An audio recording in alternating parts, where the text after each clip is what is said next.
When you play something like Dishonored, or watch something like Arcane, there's a feeling you get. It's gooey and good, and it hits you right in the belly. Good fantasy, like Narnia, for example, or Lord of the Rings, or even something like Harry Potter or Game of Thrones, each have this warm, fuzzy feeling that you experience when you consume them, whether it's the books, whether it's the films and the TV shows, whether it's the video game versions as well. It's very similar to the stench of a barbecue during an Aussie Christmas. The question is, how do you replicate this feeling? Is it through world building and lore, the characters, the twists, the overall aesthetic? Well, stick with me and find out in this episode of Write With Me. Steve, play the intro. Steve?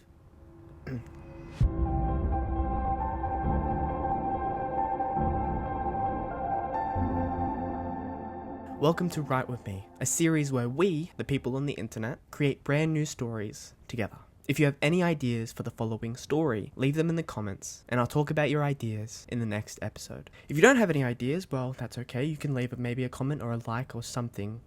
I don't know. We're exploring the world of Word Thief, a young adult fantasy series that takes place in a world where the government, or something even more sinister, has the power to erase words from existence. What words would they remove? Why? And what happens to those who fight back? Last time we went over the basics of the series, but don't worry, you don't need to watch that video to get this one. We introduced 4 concepts. Congard, this is the city where the series takes place. It's inspired by Victorian era London, the Industrial Revolution, smog in the sky, cloudy cities, that sort of vibe and atmosphere, very similar to something like Dishonored, Arcane, or Assassin's Creed Syndicate, but a little bit more fantastical. We also established the series' main villain, Prince Vex. He rules Congard, he's under his father in the kingdom, and he's very, very manipulative. He wants to rule the world because he has an infatuation with himself, he's got an incredibly big ego, and he also wants to be better than everyone else, but we don't know why yet, and together we're going to figure out why and how and so on and so forth. We also have our series hero. His name is Echo, and he wears a hood, and he's a word thief. He's the person who steals back words from those who want them to disappear, those who want to control the public. Finally, we have the banker. Now, this person is a very interesting character because he is the main primary villain of the book's first arc. He's conniving, he's greedy, he's hungry, but he also has a backstory, which we're slowly going to explore as this series progresses on YouTube. In the first storyline of Word Thief, the banker decides to steal the word wrong from the public. If people can't say wrong, if people don't know what it means, they'll never ever be able to argue against certain social injustices when they occur. How can you when you can't say, hey, that's wrong? Now, the city of Congard is going to be the main setting for the series.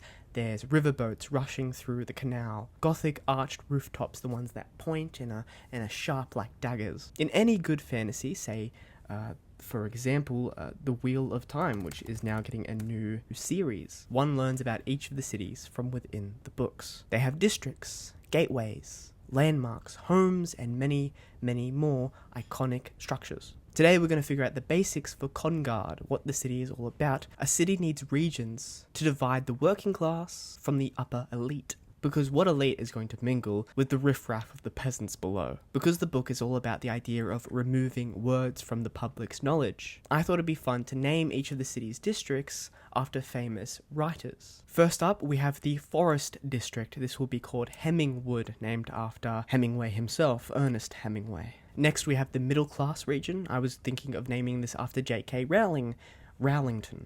There needs to be a commerce district, a place where people can go shopping, so I thought we would call this King Corner, named after, of course, Stephen King. Of course, every great city has globalization and a dock, so I thought the docks could be called Dahl Docks, named after the one and only Roald Dahl. A new modern author who's become quite famous recently is Sarah J. Maas, so I thought we could name the upper middle class district, the place where the rich live, after Sarah J. Maas. So I was thinking of calling it Massville. Of course, there's the Royal Region, which I didn't want to name after an author, so I thought I would call it the Royal Pentagon. It's hidden within a pentagon-shaped area. It's a place where only the elites, the rich of the rich, the best of the best, can live.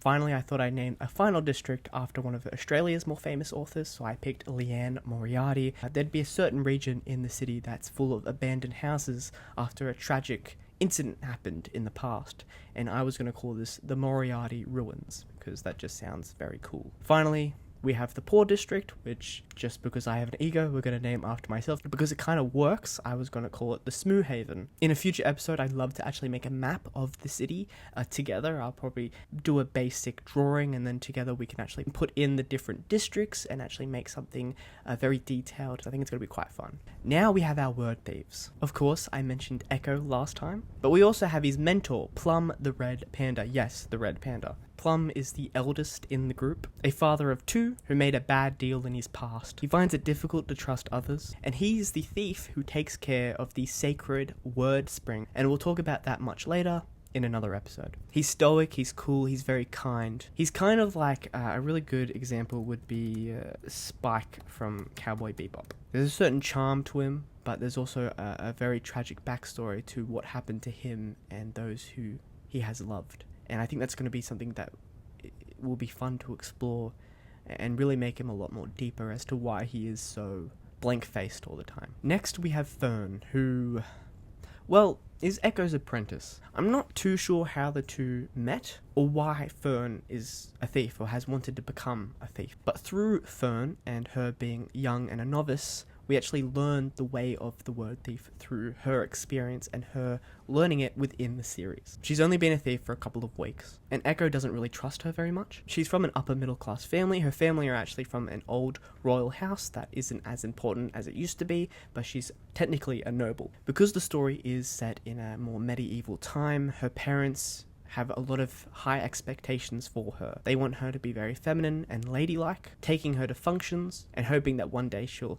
meet a rich kind of prince to settle down with. She's also the only child, so this makes her parents a lot more strict with her because her brother passed away during a previous war. Fern uses the Word Thieves to escape the harsh expectations that her parents have for her. It's an outlet for her. It's a place where she can actually be herself. And I think a lot of people are going to find that quite relatable. She also, just to make things a little bit more spicy, she might have feelings for Echo, but because Echo is an oblivious idiot, he has no idea. She's only 18, so she's got time to find that special someone, and perhaps it's Echo, perhaps it's not, maybe it's someone else. And don't get me wrong, their relationship is very up and down. Echo annoys her quite a lot. They're always kind of beefing with each other. Sometimes he's right, sometimes she's right. You never really know what's going to happen. Fern messes up a lot throughout the story. Again, she is still learning. However, as the story develops, as the arcs move on, as she is put into situations where her life is at risk, where her morals are at risk, she becomes stronger and more independent and more of an interesting and three-dimensional character as she really goes through hell and back. Last but not least, we have the banker. I've been thinking about his name quite a lot. It needs to be like obnoxious and cocky and something that you hear and you go, oh, I hate that. So I was thinking Mr. Taylor B. Bedminster II.